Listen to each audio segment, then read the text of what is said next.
मानवाचं आयुष्य 3 गोष्टींवर चालतं: कर्म, भाग्य आणि परमेश्वराची कृपा. कर्म आपल्या हातात आहे, भाग्य हे कर्माचं फळ आहे.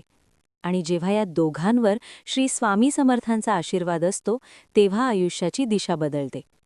आपण अनेकदा म्हणतो, माझं नशीबच खराब आहे. पण स्वामी म्हणतात, नशीब खराब नसतं, कर्म अर्धवट असतं. स्वामी कधीही असं सांगत नाहीत की फक्त माझी पूजा करा आणि कर्म सोडून द्या. ते सांगतात, उठा, प्रयत्न करा आणि मला स्मरा. कारण कर्माशिवाय भाग्य बदलत नाही आणि श्रद्धेशिवाय कर्म फळ देत नाही. भाग्य म्हणजे आपल्या मागील कर्मांची जमा खर्चवही. आज जे घडतंय ते कालच्या कर्माचं फळ आहे.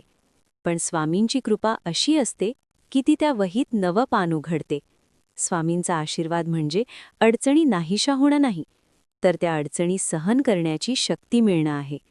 जेव्हा माणूस म्हणतो, स्वामी, मी प्रयत्न करतोय, आता पुढे तू पहा, तेव्हा स्वामी अदृश्यपणे कार्य करतात. कधी योग्य माणूस भेटतो, कधी योग्य संधी चालून येते, तर कधी संकट आपोआप दूर होतं.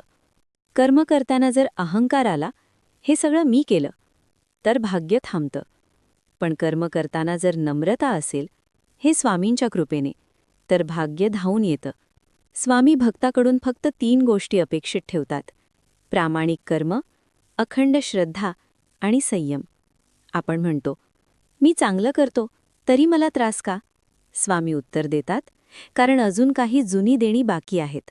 पण लक्षात ठेवा, स्वामी असतील तर ती देणी हळूहळू फेडली जातात आणि आयुष्य हलकं होतं. स्वामींची कृपा भाग्य बदलते, पण कर्म थांबवून नाही, तर कर्म शुद्ध करून. स्वामी समर्थ म्हणजे संकट दूर करणारे नव्हे, तर संकटात मजबूत करणारे गुरु. ज्याच्या जीवनात स्वामी आहेत, त्याचं कर्म कधी वाया जात नाही. उशीर होईल, पण न्याय नक्की होईल.